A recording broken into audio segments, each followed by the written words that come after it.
Here, visitor. You are about to embark on a journey of discovery through the rich and fascinating history of classical Greece. You'll become fully immersed in the painstakingly detailed world built for Assassin's Creed Odyssey, which you are free to explore at your own pace, without any danger or time pressure. For a directed experience, take one of the many guided tours curated by prominent historians and archaeologists. Along the way, exchange words with some of Greece's most famous historical persons. The classical Greece you are about to explore is at the peak of its glory. This period is synonymous with grand accomplishments of the physical and the mental. Architectural marvels which still stand today dot its landscape, while towering achievements in philosophy, political systems, and art still influence our modern society in profound ways. We hope you become engrossed in the dazzling riches of ancient Greece and welcome you to your visit.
Welcome, visitor, to where Spartan boys become Spartan men.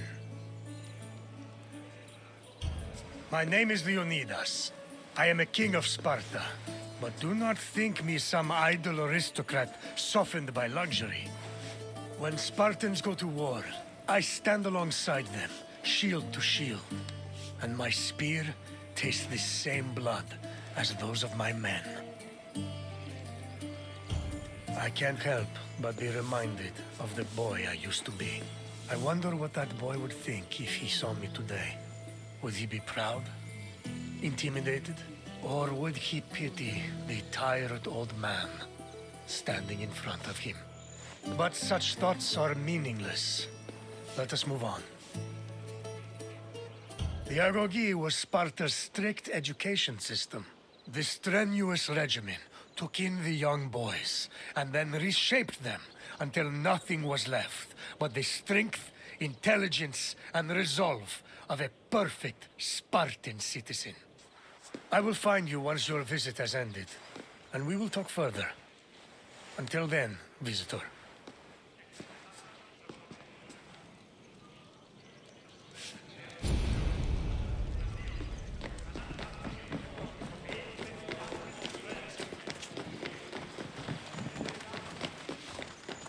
Sparta was a Greek city located in the Peloponnese. It differed from other cities of the time in that it had no walls. Sparta originated as 4 neighboring villages: Patane, Limnes, Mizoa, and Cynosura, all of which shared the same political, military, and religious life. After 2 wars with the Messenians, the city's territory expanded even further. By the 5th century BCE, they allegedly controlled almost half of the Peloponnese.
The agoge was the military training and education program undergone by Sparta's male youth. Grooming men for war was one of the city's main priorities. Boys began their training at the young age of 7 and completed it when they were 30.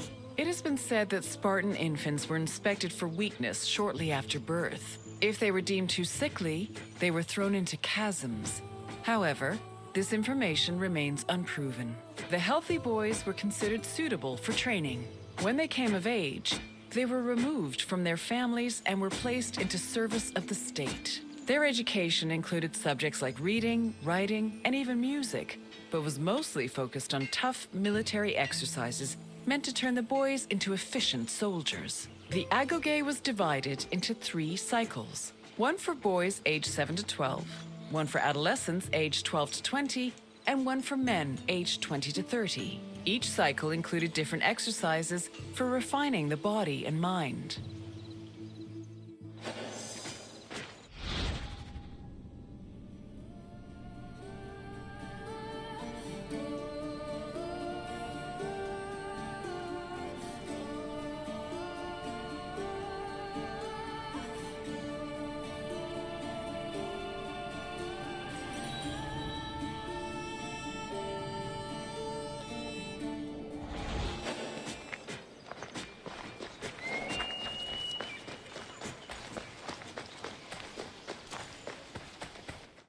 Sparta played a large role in defeating the Persians during the Greco-Persian Wars in the 5th century BCE. They held their king Leonidas's glorious death at the Battle of Thermopylae in particularly high esteem. Because Leonidas was killed in battle, Sparta believed he died a good death and showed incredible bravery, qualities to be held as a model for all Spartans. This idealized bravery was embedded in the city's collective memory and was the main quality people strove for in the agoge.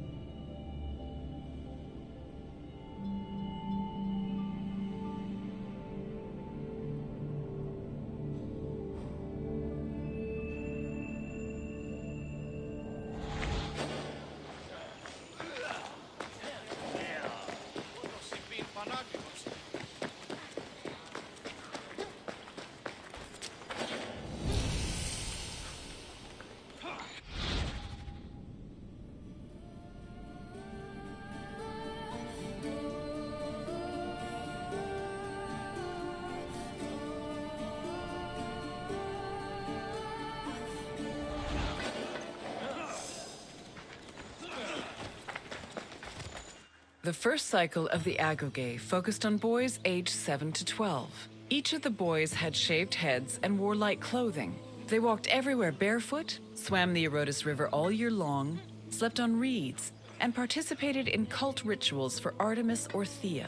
The boys were grouped into herds, or agoli, and were supervised by older adolescents. Once they reached the age of 12, they entered the second cycle of the agoge, which aimed to integrate them into the society of citizen soldiers.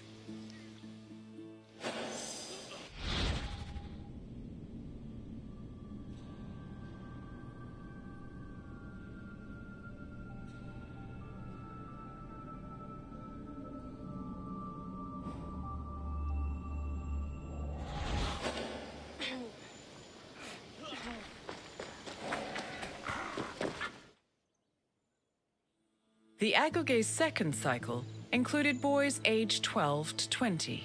When they reached the age of 20, the young men were dubbed Erinyes and could officially serve as hoplites in the Spartan army. Until the age of 30, Spartan men lived in communal mess halls called Saskeneia. From the age of 22 onward, they were permitted to start a family, but 30 was viewed as a more appropriate age to get married. Spartan men served in the military until they turned 60, when they were designated as elders, or gerontes. However, many were known to continue serving anyway, such as King Archimedes III, who fought in the army until he was killed in battle at the age of 62.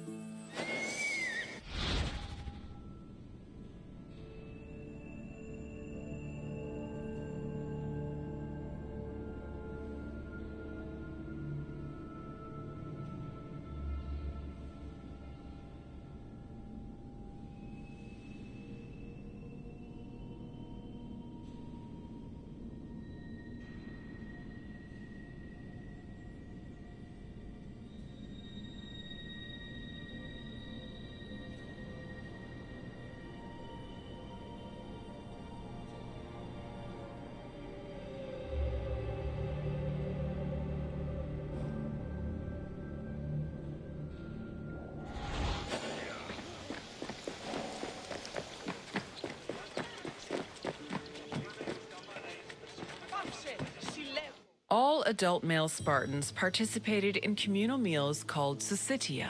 The attending Spartans contributed different kinds of food on a monthly basis, in addition to a small sum of money to pay for meat. Each man was entitled to one portion of a meal, with the exception of the kings, who received 2 portions. Syssitia attendance was mandatory for every Spartan fortunate enough to be part of the group. The meals had great political significance. According to Xenophon and Plutarch, the syssitia was designed to foster a sense of equality between citizens. It also demonstrated the self-restraint and moderation of Spartan society. But in reality, the syssitia only increased the differentiation between the rich and the poor. Those who could not afford to contribute to the communal food not only missed their meals, but also lost their right of citizenship.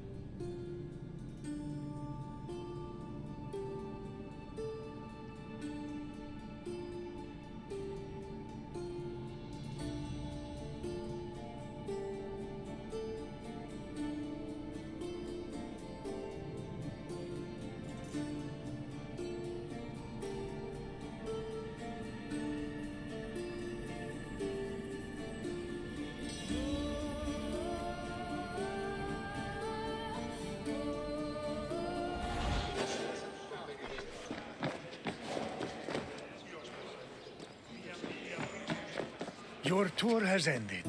As you have seen, the Arogi was not for the weak or faint of heart, but it did its job in producing skilled warriors and shrewd citizens. What else would you like to do? So you think you are ready for a test? Very well. Let us see how you fare. First, a simple question. The Arogi was made up of how many cycles?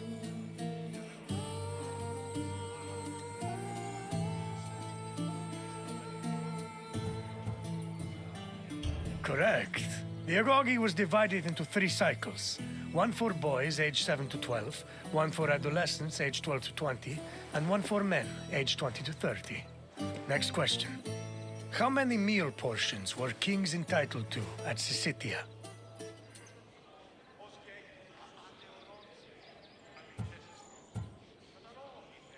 Yes, Spartan kings had the right to double portions. One final question. When were Spartans allowed to grow mustaches?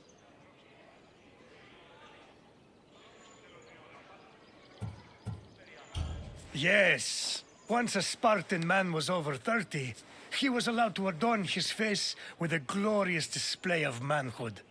Impressive, visitor. You should be proud. Safe travels, visitor.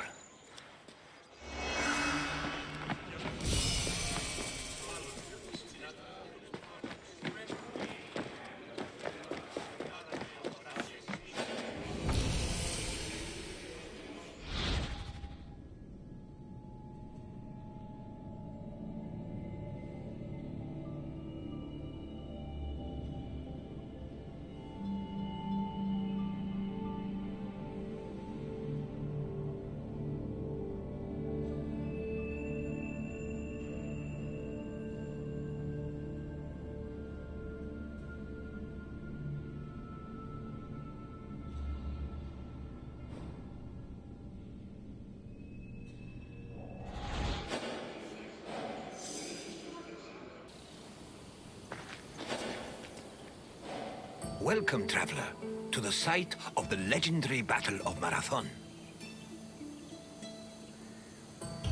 It's truly incredible that such a small place would have such tremendous significance.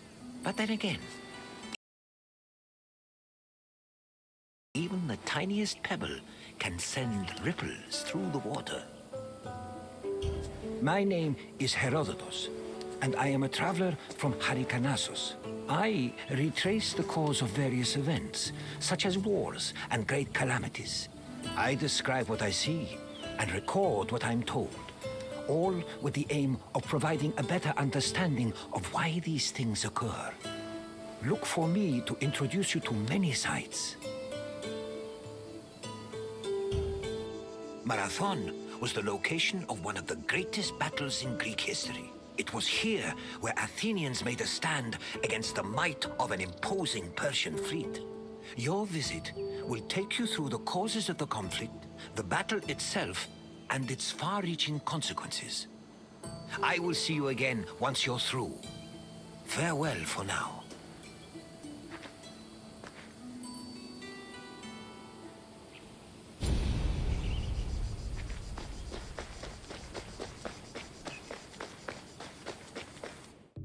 In 490 BCE, 600 Persian triremes landed on a beach 35 kilometers north of Athens.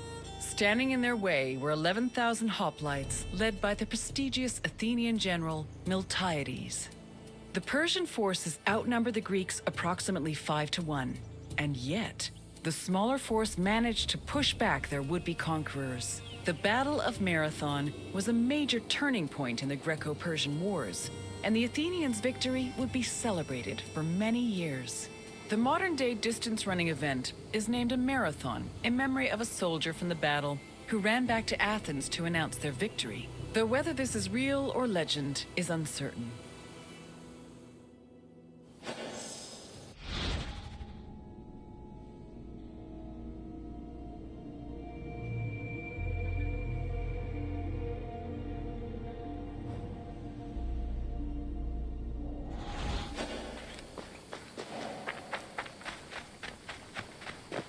The Persians wanted to invade Greece in part due to its rich silver mines. In 545 BCE, they came closer to this goal after their victory over Croesus, the king of Lydia.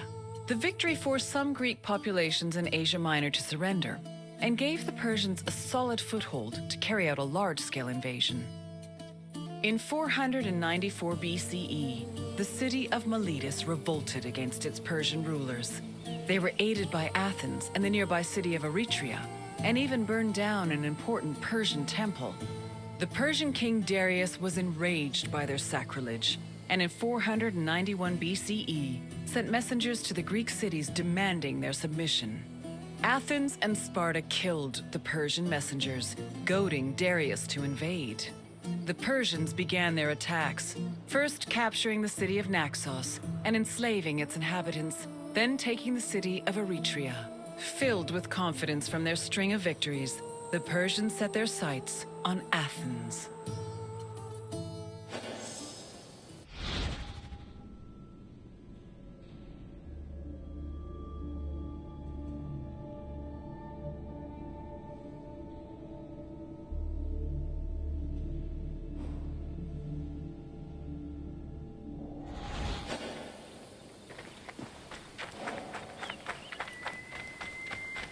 The Greeks were surprised by the ferocity of the Persian attacks. Seeking aid against the upcoming invasion, Athens was forced to appeal to other cities for help. In a surprising move, they asked for aid from Sparta, known for having the strongest army in Greece. The Spartans agreed to the request, but they were unable to send reinforcements in time due to the religious feast of Apollo Carneos, which forbade them from leaving their city until the next full moon. The only extra help Athens managed to acquire was from the small Boeotian city of Plataea, which sent an additional 1,000 hoplites.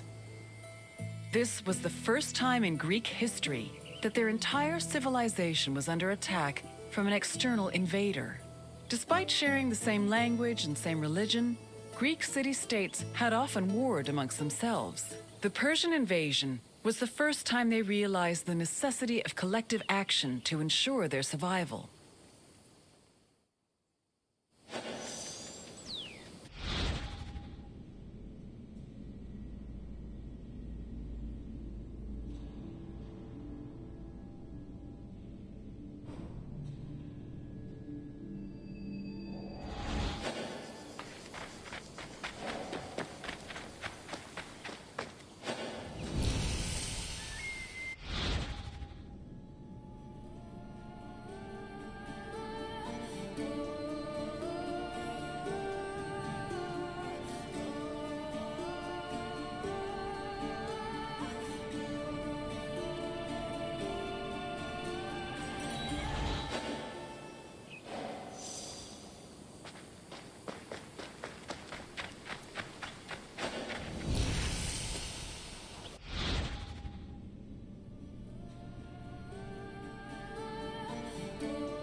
The Persian fleet originally planned to land at the port of Phaleron.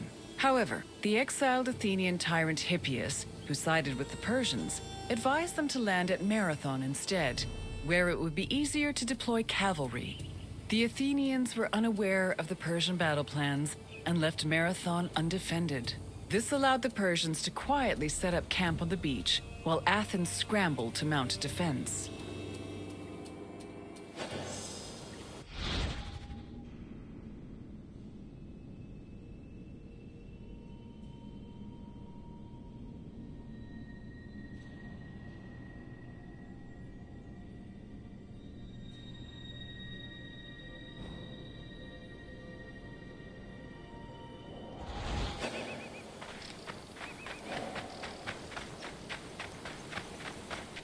The Persians' overwhelming numerical superiority forced the Athenians to get creative with their defensive strategy. The city sent 10,000 hoplites, along with the extra 1,000 Plataean reinforcements, to a hill located above the Persian encampment.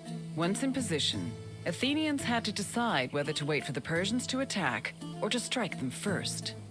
Athens' strategists believed the former option was better, but the general Miltiades believed a first strike was more advantageous, as the Persians had their backs to the sea.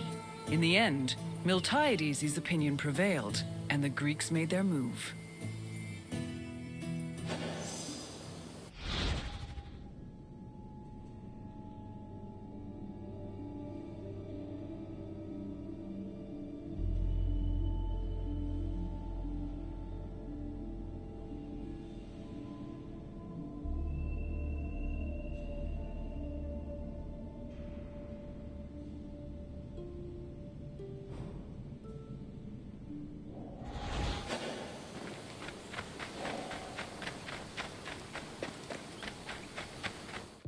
According to Herodotus, the Greek forces charged at the Persians without archers or cavalry. The Persians were unprepared for what they saw as an act of madness. While they were able to hold the Greeks back at first, they were eventually pushed back to their ships and forced to retreat. The Persians suffered heavy losses during the battle, with approximately 6,400 casualties. The Athenians, on the other hand, only lost 192 soldiers.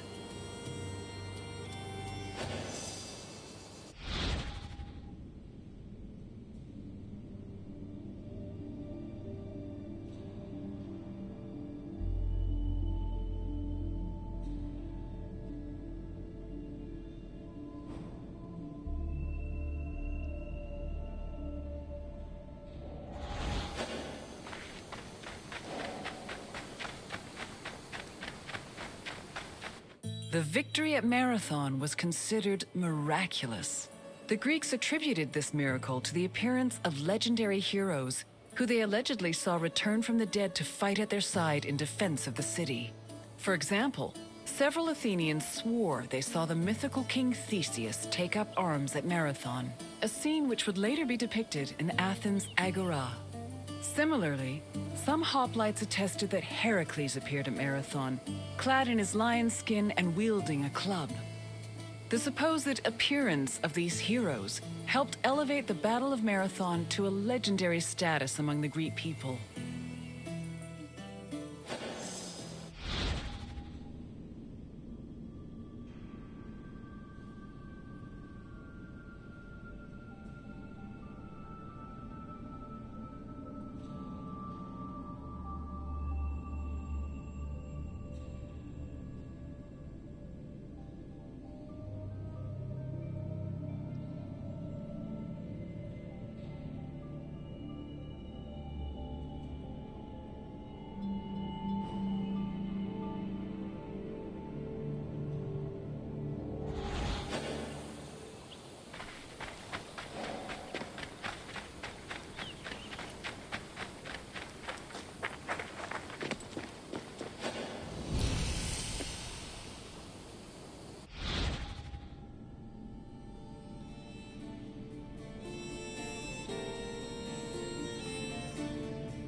After the Persians fled Marathon, they tried to invade Athens by way of the Bay of Phaleron. However, this gave the Athenians time to return to their city and mount a proper defense. Fearing further losses, the admiral of the Persian fleet called off their attack, and the Persians returned to their empire. Darius was furious at the campaign's failure and decided to seek vengeance in a retaliatory expedition from both land and sea. Meanwhile, Sparta begrudgingly congratulated Athens on their victory.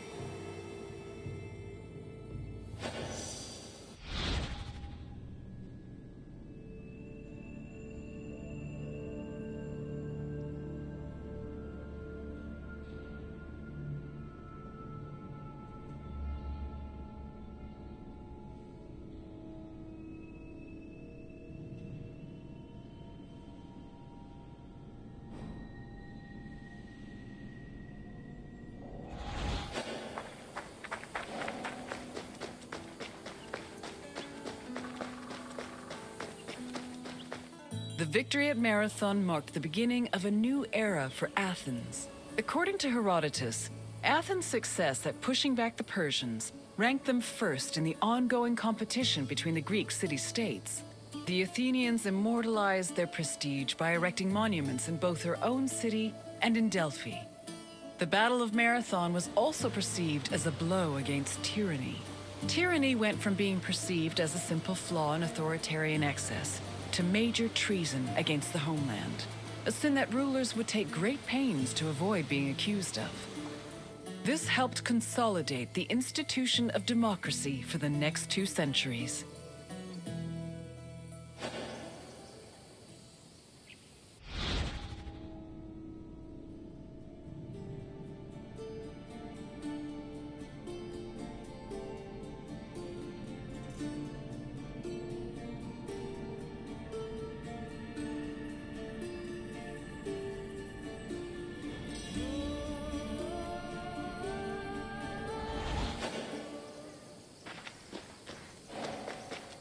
I hope you enjoyed this look into the famous Battle of Marathon. It was not only a major turning point in the history of Athens, but also for all of Greece. Its repercussions would be felt for many years to come. Is there anything else you'd like to do? Of course. Let's start with a simple question. Which Athenian general led the Greek forces at Marathon?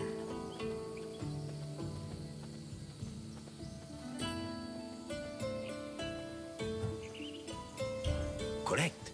Miltiades led the forces at Marathon, and it was his strategy that helped the Greeks push the Persians back. Time for another question. Which Greek city revolted against the Persians in 494 BCE? Correct. Miletus revolted against Persian rule, with support from both Athens and Eretria. One more question. Which other Greek city aided Athens at Marathon?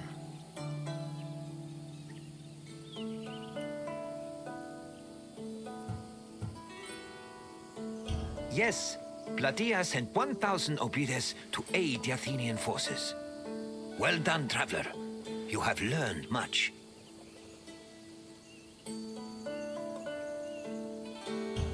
Farewell, traveler.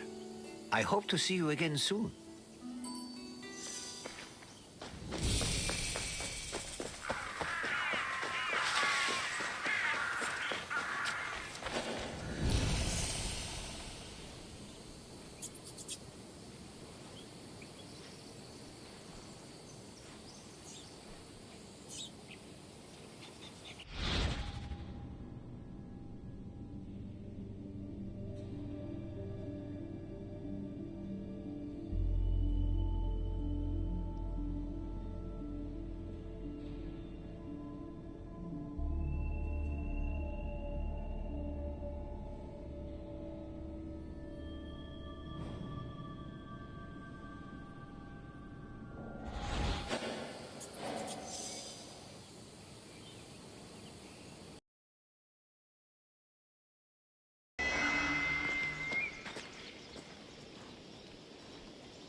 Welcome, visitor.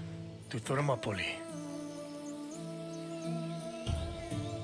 Thermopylae stirs many feelings in my heart. Rage at the Persians' arrogance. Regret that I could not do more. But mostly, I feel proud. Proud of my city, and of my men, who fought to protect the very soul of the Spartan people. For those few fateful days, they were my brothers. I miss them all. Thermopylae was where a courageous group of Spartans stood amongst other Greek soldiers and held off the forces of King Xerxes, the Persian. When you're done, find me and we'll speak more.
The Persian king Darius's cries of rage echoed for years after his humiliating defeat at Marathon.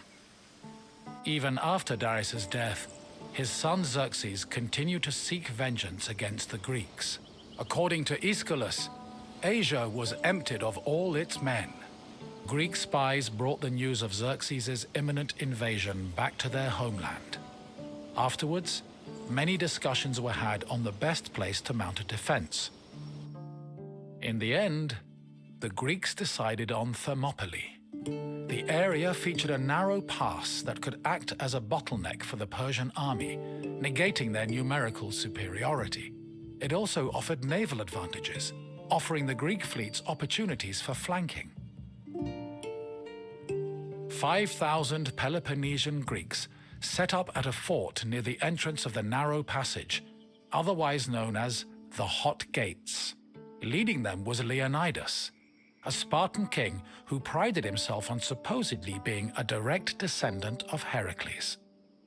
Leonidas was accompanied by several elite soldiers who together made up the famous 300 Spartans.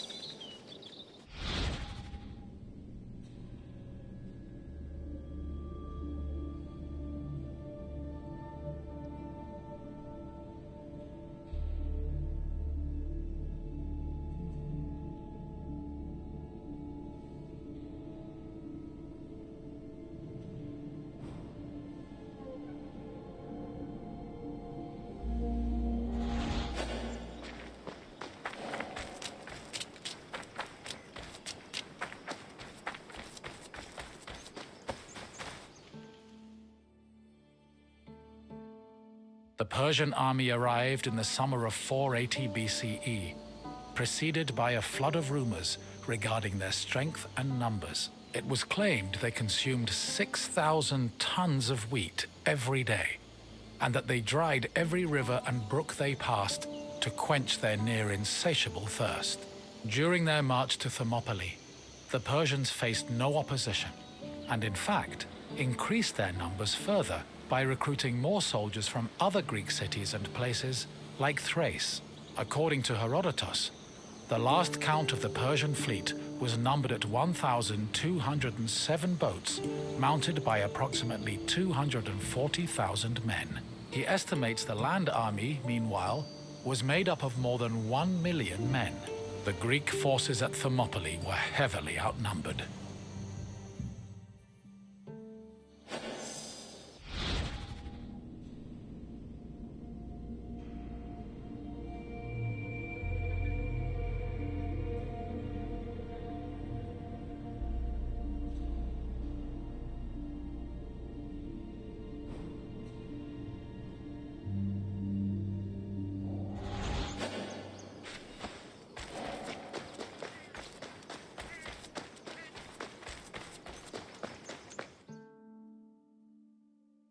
Xerxes believed that at the sight of his massive army, the Greeks at Thermopylae would flee in terror.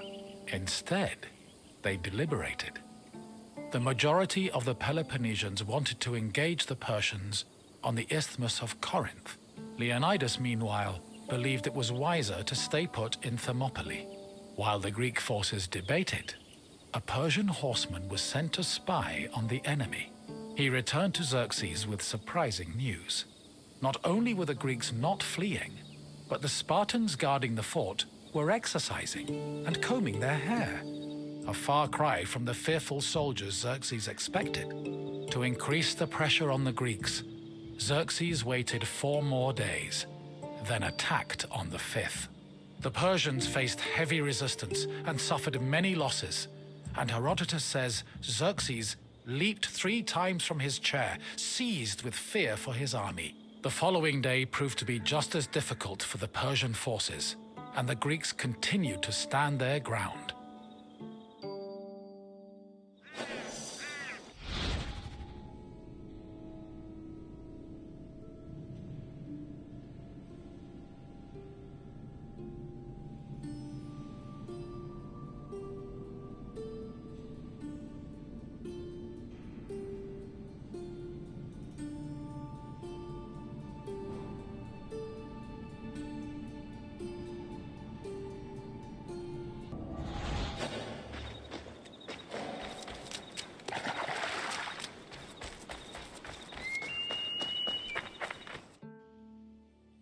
The Persians seemed poised to be held at Thermopylae indefinitely, until an inhabitant from the region came forward with information. He told the Persians of another route which could take them around Thermopylae. A Persian contingent was sent to verify the information. While there were Greek soldiers stationed to guard the route, they were forced to flee from the Persians. Thus, on the 3rd day of the battle, the Greeks were surrounded by their enemy.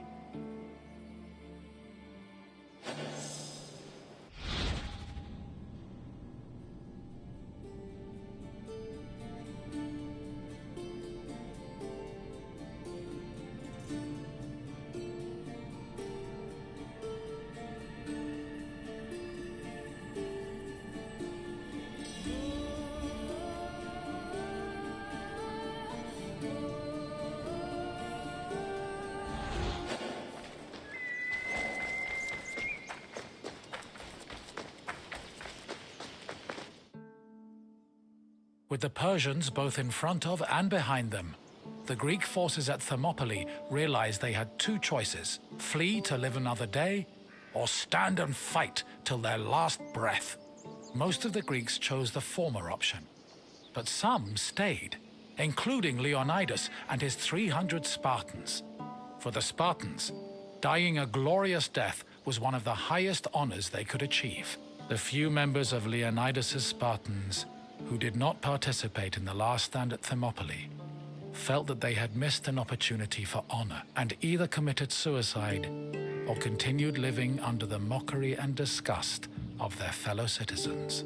The Spartans' last stand was not only for glory, though. Had they not held off the Persians, the Greeks' retreating forces would probably have been cut down by enemy horsemen.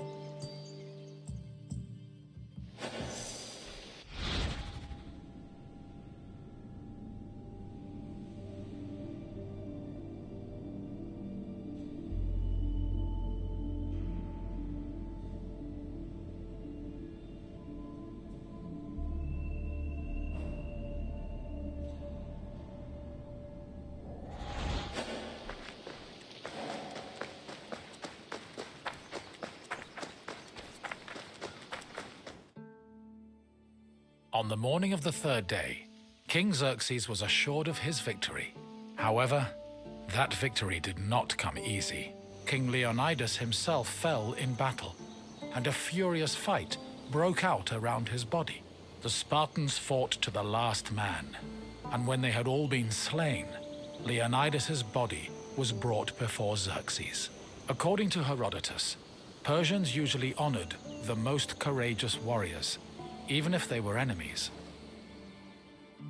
However, Xerxes was so consumed by rage at the Spartans' resistance that instead he cut off Leonidas's head and ordered it impaled on a stake.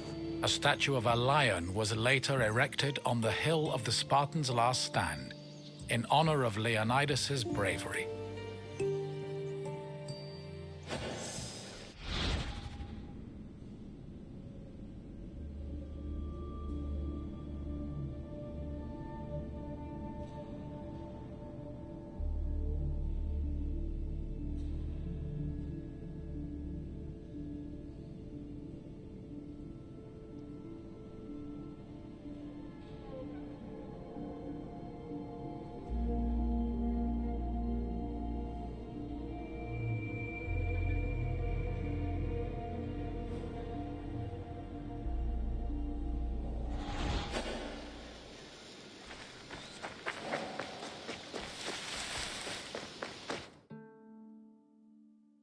Though they were victorious, the Battle of Thermopylae shook the morale of the Persian army. They had lost thousands of men, while Greek casualties only numbered in the hundreds, and due to the sacrifice of the Spartans, the rest of the Greek army had been able to successfully retreat and regroup. As a result, even as Xerxes set up camp at the foot of Athens' Acropolis, ready to get revenge for his father's humiliating defeat at Marathon, the Persians were more anxious than confident. They were more aware than ever that the Greeks did not fear them and were ready to die defending their land.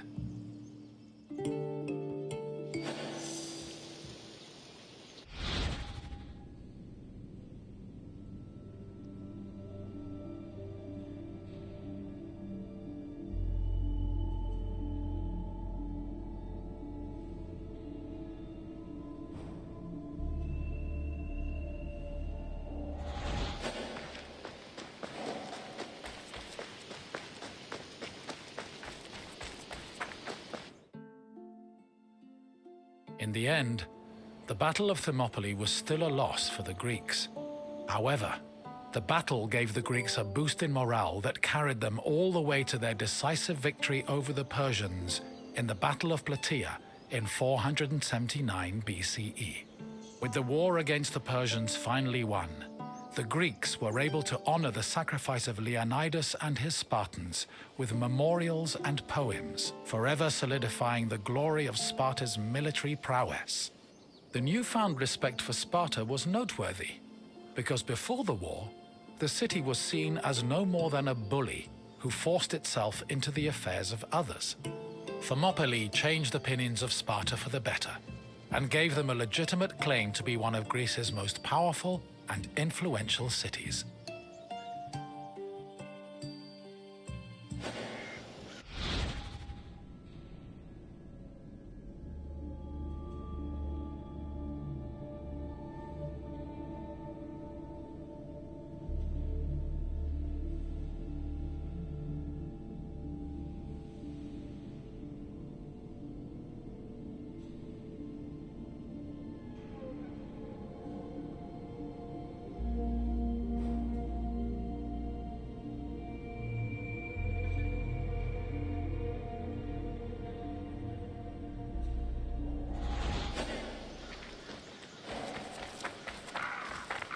You've finished.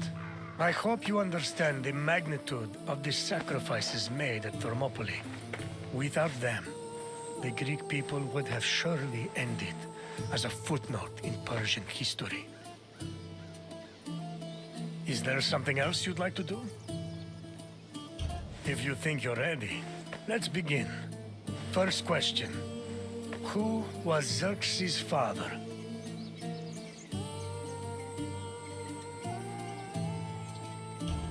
Yes. One of the main reasons Xerxes invaded Greece was to get revenge for Darius's defeat at the Battle of Marathon. Another question for you. Which battle is seen as the final victory against Xerxes' Persian forces?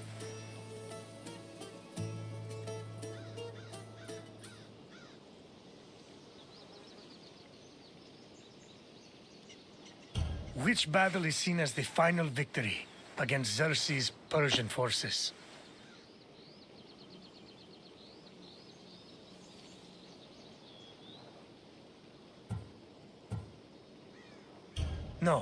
Try again. The Battle of Salamis ended with an impressive Greek victory, but it did not send the Persians home. Keep trying. Correct. The Battle of Plataea helped put an end to Xerxes' invasion. One last question.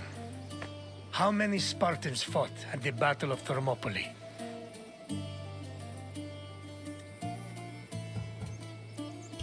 Yes, 300 of us stood against Xerxes' forces. You've done well, visitor. I have no more questions for you. Farewell, visitor.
Welcome to Amphipolis, traveler. The Battle of Amphipolis was surely an interesting one. One might even call it anticlimactic. But that does not mean it wasn't important in the greater scheme of the Peloponnesian War.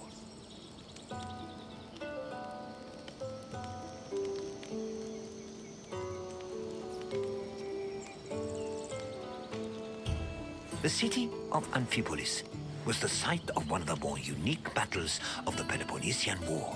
Two generals, the Athenian Cleon and the Spartan Brasidas, fought for this land in an effort to control the resources it provided.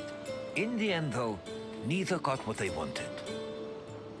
Look for me when you finish your visit, and we can speak of what you've learned.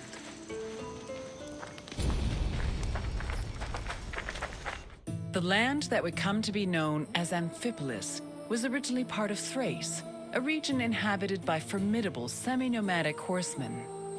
Thrace was rich in gold and silver mines. It was surrounded by lush forests, making it very attractive to outside parties like Greece and Persia. By 513 BCE, Persia had managed to conquer much of Thrace. But after their defeat in 479 BCE, Athens made a play for the land. They conquered the nearby island of Thasos in 465 BCE, but the military prowess of the Thracian riders kept them out of the country's interior. It was only in 436 BCE that Athens established a solid foothold in Thrace with the founding of Amphipolis, a city on the banks of the river Strymon.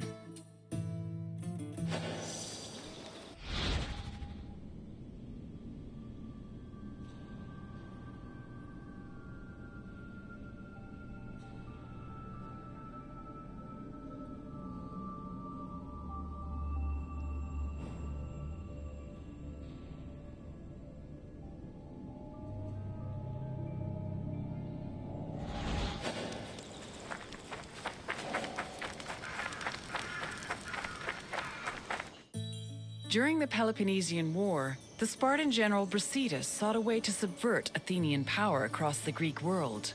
He set his sights on capturing the coast of Thrace, hoping to seize the resources the area provided. Brasidas knew that many of the Greeks living in Thrace hated the greed and brutality of their Athenian neighbors and decided to take advantage of the situation. He set off on an expedition to Amphipolis, accompanied by 1,000 hoplites and 700 helots, and arrived before the city in the winter of 424 BCE. At Amphipolis' ramparts, Brasidas announced that he preferred to take the city peacefully and promised to allow safe passage to any inhabitants who wished to leave, in addition to sparing those who wanted to cooperate. This proposal was well received by the city's residents, and he was able to capture Amphipolis without striking a single blow.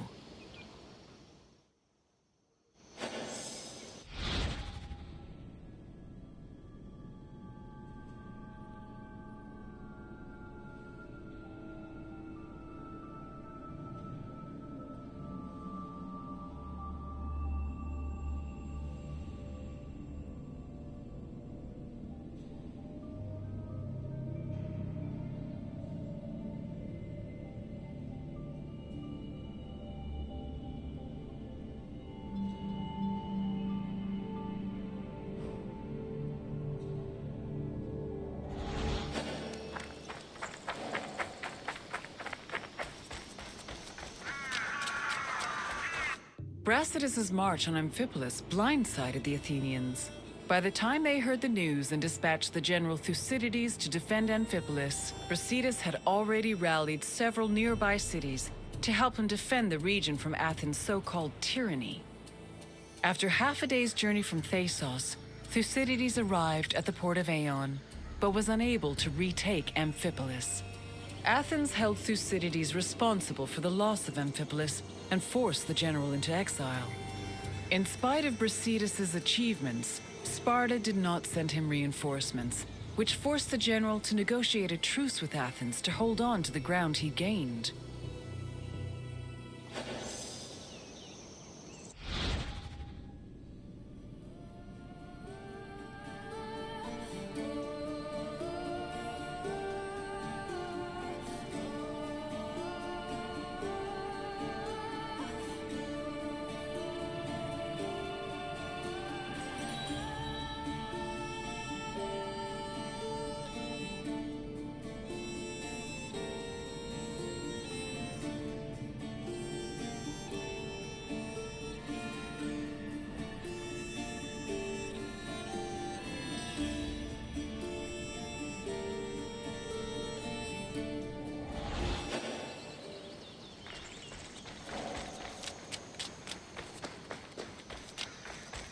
The matter of how to deal with Amphipolis divided Athens. The politician Nicias, as well as the city of Sparta, hoped that peace could be negotiated.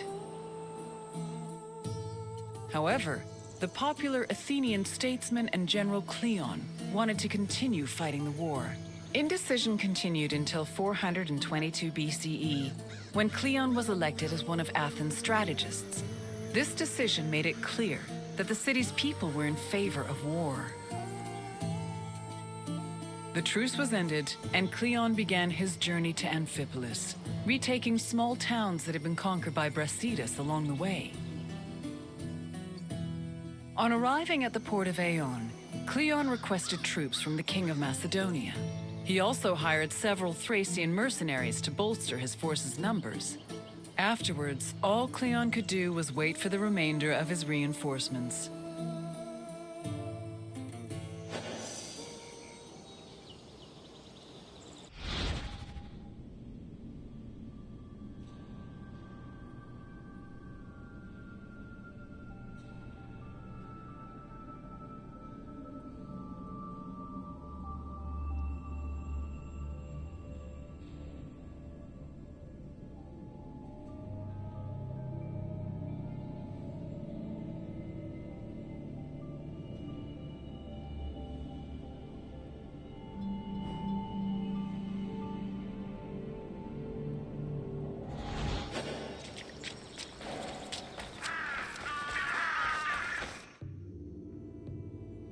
While they waited, the Athenian forces began to resent Cleon's hesitation to attack.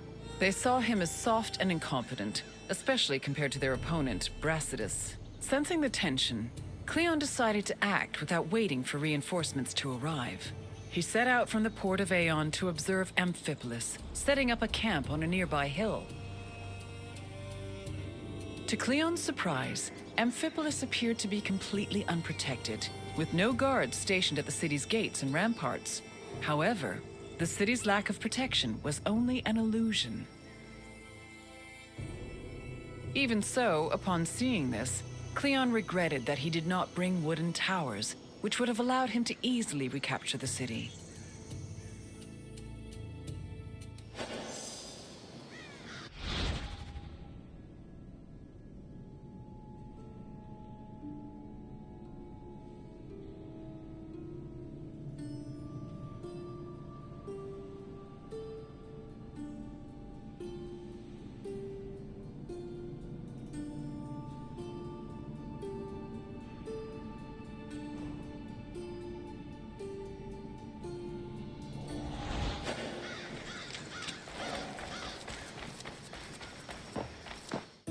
Brasidas positioned his own troops in a nearby wooded area to get a better view of Cleon's army.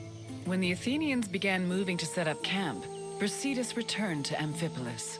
He believed his army was less well-trained than the Athenians and decided to rely instead on cunning tactics and Cleon's inexperience as a military leader. Brasidas organized a two-prong attack. He would personally lead a small raid, then one of his lieutenants would follow up with a second attack shortly after, disorienting the enemy. He had barely finished formulating his plan when he saw Cleon's army pack up and retreat back towards the coast. The cowardly display made Brasidas realize that perhaps victory would be easier than he thought.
After seeing Brasidas' troops return to Amphipolis, Cleon decided to fall back to the port of Aeon and once again wait for reinforcements. Unfortunately, his exact orders were confusing and contradictory, which left the Athenian forces in disarray.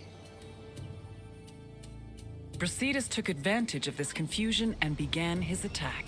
Cleon's forces panicked, which made them easy prey for the Spartans. 600 Athenians were killed, while the Spartans only lost 7 men. Cleon's remaining forces took refuge in Aeon, where the bodies of their comrades were eventually returned to them, though only after being stripped of their weapons.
During the pitched battle between the Spartans and the Athenians, both Brasidas and Cleon were killed.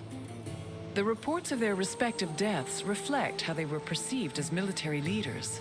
We know almost nothing about Cleon's death, other than that he was killed by a Thracian soldier. Brasidas, meanwhile, survived long enough to be taken back to Amphipolis, where he was informed of his victory. He was buried inside the city, which was considered an honor bestowed only upon heroes, and was celebrated as the true founder of Amphipolis.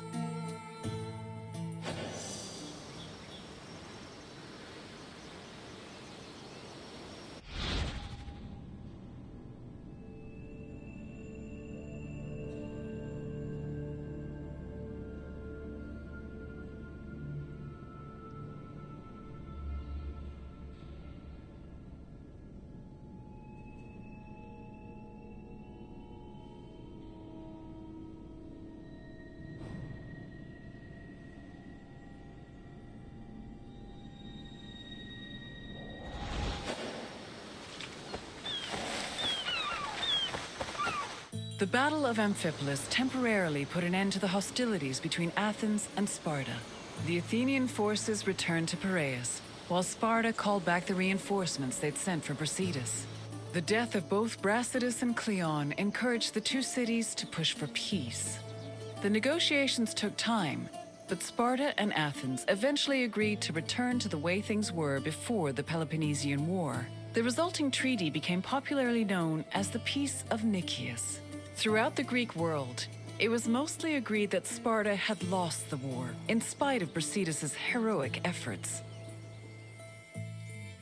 The sentiment was rooted in the fact that Sparta had failed to end Athens' domination over Greece, something they had promised to do at the start of the war.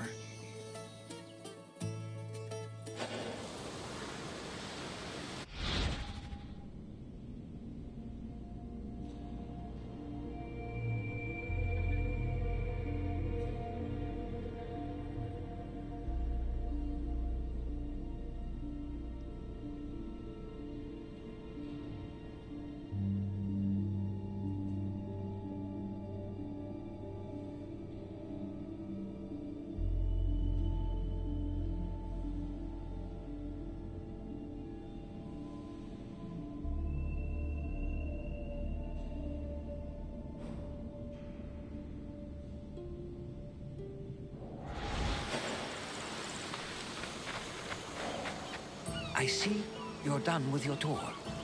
The Battle of Amphipolis may have briefly put an end to the Peloponnesian War, but the so-called Peace of Nicias was only temporary. It would not be long before Sparta and Athens came to blows once again. Now, is there something else you'd like to do? Feeling up to a test? Then let us begin. Which Athenian politician wanted to negotiate peace with Sparta?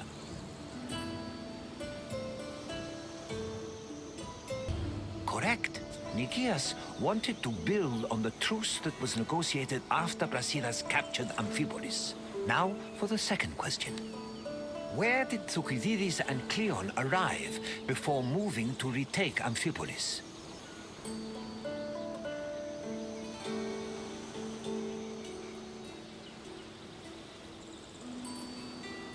Yes, Ion is where both Thucydides and Cleon's forces arrived before trying to retake the city.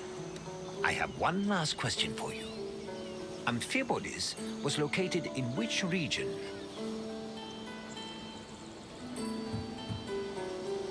Yes, Amphipolis was located in Thrace. It seems there's nothing I can ask that you cannot answer. Congratulations, traveler.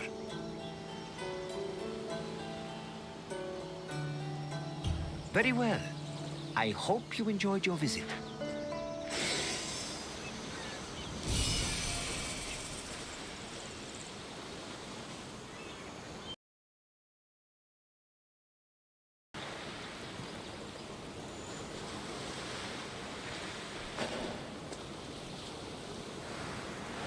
Welcome to Pylos, traveler. This area, along with the nearby island of Sphacteria, were important battlegrounds during the Peloponnesian War. I always find it a shame that such lovely-looking places were exposed to so much violence. It's difficult to take pleasure in relaxing on the sand, knowing how stained it is with blood. The Peloponnesian War was a great conflict between rivals Sparta and Athens. It lasted many years and cost a great number of lives on both sides. The battles of Pylos and Sphacteria occurred almost one after the other and culminated with one of the most surprising outcomes in the entire war. But I will not spoil it for you. You'll have to experience it on your own. I'll wait for you at the end of the tour.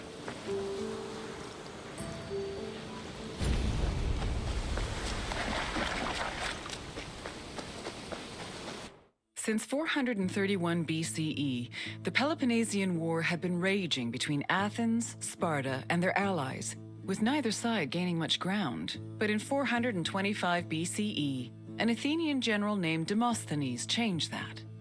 After a storm forced his fleet to stop in Pylos, Demosthenes realized a military presence in the area would give them an advantage against Sparta. Unfortunately, the fleet strategists did not believe him, and left Demosthenes in Pylos with 5 triremes and 1,000 men. The Spartans, meanwhile, were too busy celebrating a religious festival to notice the enemy on their doorstep.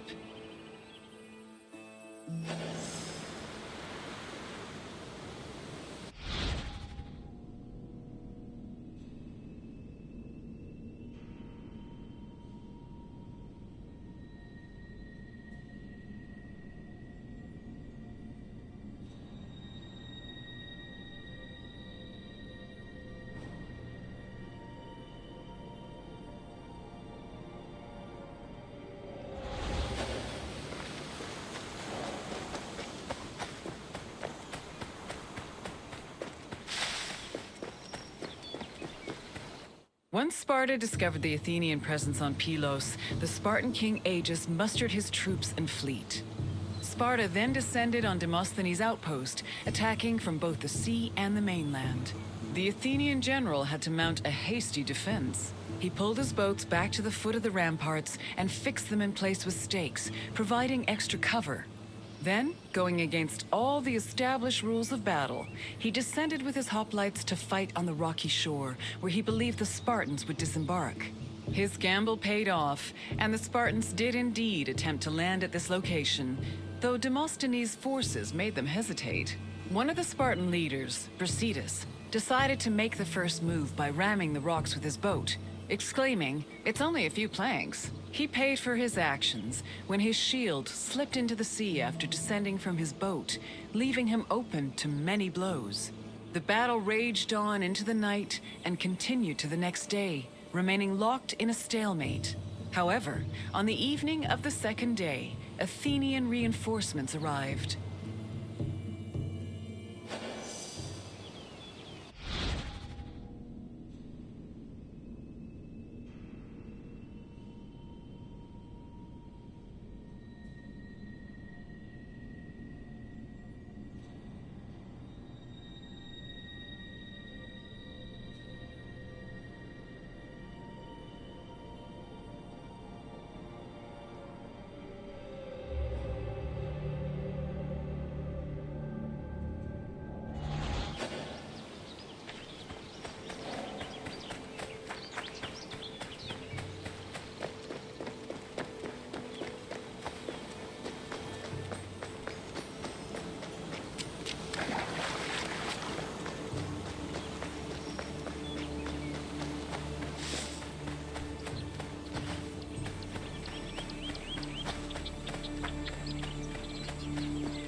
The sudden arrival of the Athenian fleet stacked the odds in Athens' favor. The fleet decided to hold off their attack until the next day, when they swarmed the Spartan ships. They successfully captured 5 enemy ships and damaged many others, cutting off access to the nearby island of Sphacteria. Then, to add insult to injury, the Athenians raised a stake hung with weapons they'd captured from the Spartans, including the shield of Brasidas. Meanwhile, the 420 Spartans on Sphacteria were trapped, and Sparta was completely helpless to rescue them.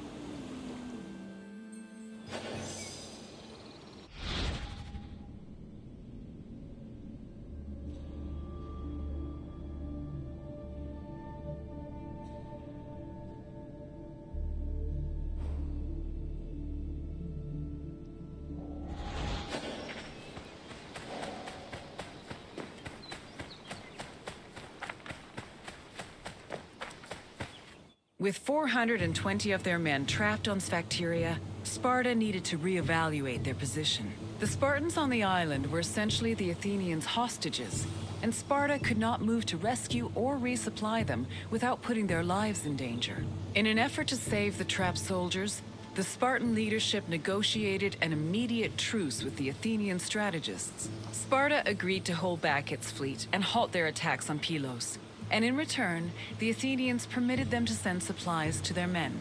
In the meantime, Sparta sent ambassadors to Athens to try and negotiate a better deal. The hasty truce greatly humiliated Sparta, as they were forced to recognize just how helpless their infantry was in the face of an Athenian fleet.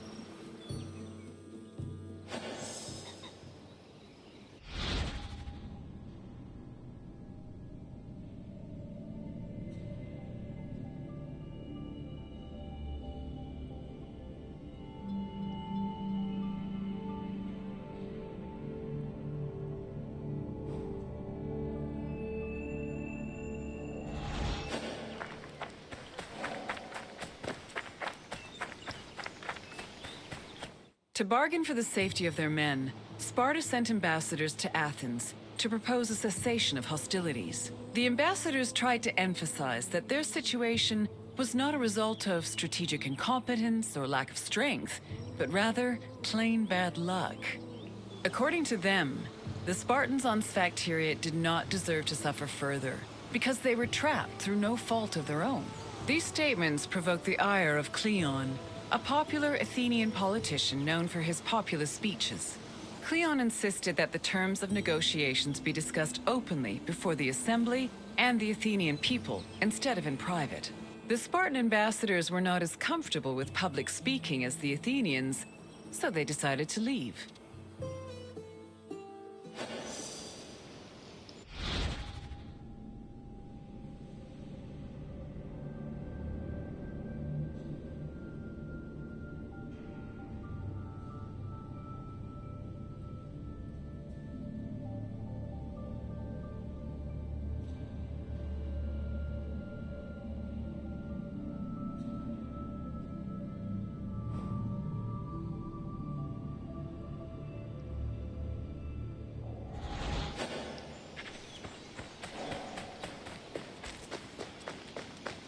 Following the failed attempts of the Spartan ambassadors, hostilities resumed.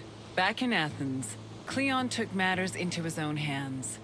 After being elected general, or strategos, he left to join the ongoing battle, accompanied by javelin-armed infantry and archers. With renewed strength and numbers, the Athenians landed on Sphacteria and engaged their enemy. The battle was hard fought, but they eventually managed to surround the remaining Spartans. It was then that Cleon invited the Spartans to surrender, as he hoped to return to Athens with prisoners.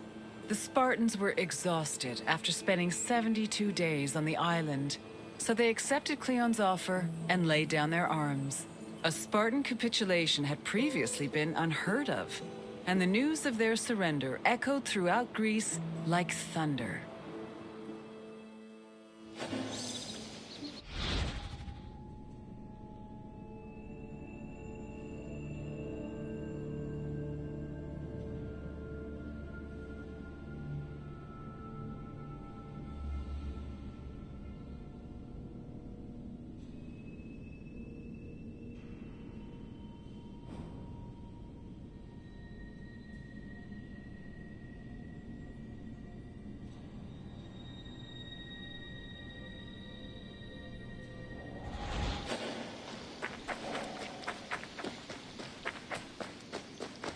The Spartans' capitulation completely changed the course of the Peloponnesian War.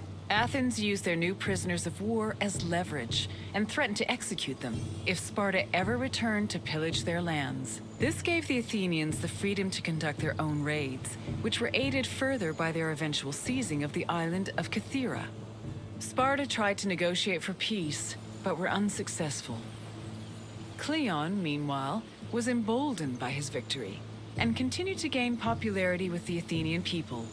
Popularity that translated to power.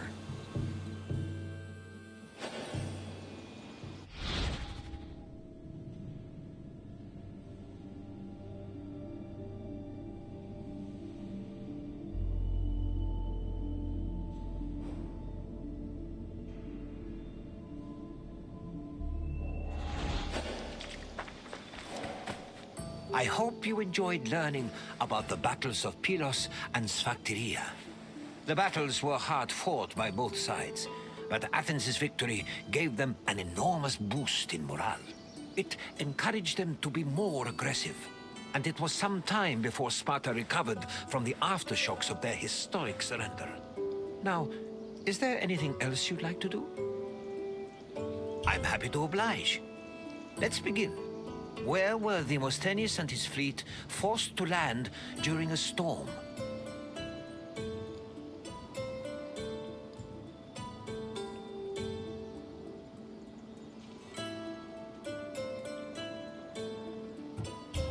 Yes, Demosthenes landed at Pylos, where he was inspired to set up an outpost. On to the second question. Which famous Athenian argued with the peace-seeking Spartan ambassadors?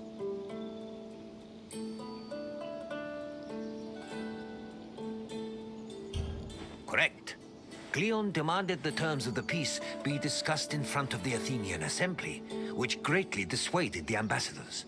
One last question. Which Spartan general rammed Pylos with his ship?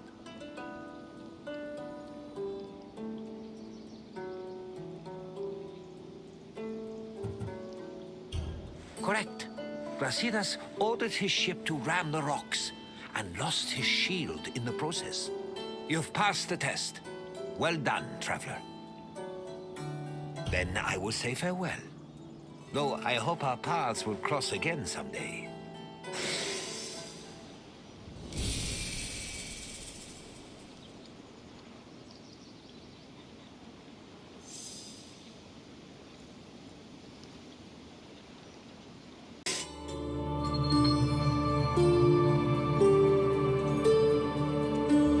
Amazing. You have now completed all available guided tours. Congratulations on your achievement and dedication to knowledge. We hope you have enjoyed your explorations into the rich history of ancient Greece. Even though you've done all the tours, there's still plenty left to see. There are hundreds of world stations to explore, mountains to climb, seas to swim, and sunsets to watch. Remember that you're welcome to return to guided tours at any time and replay your favorite ones. On behalf of the Assassin's Creed team, thanks for playing the Discovery Tour, and we hope to see you again soon.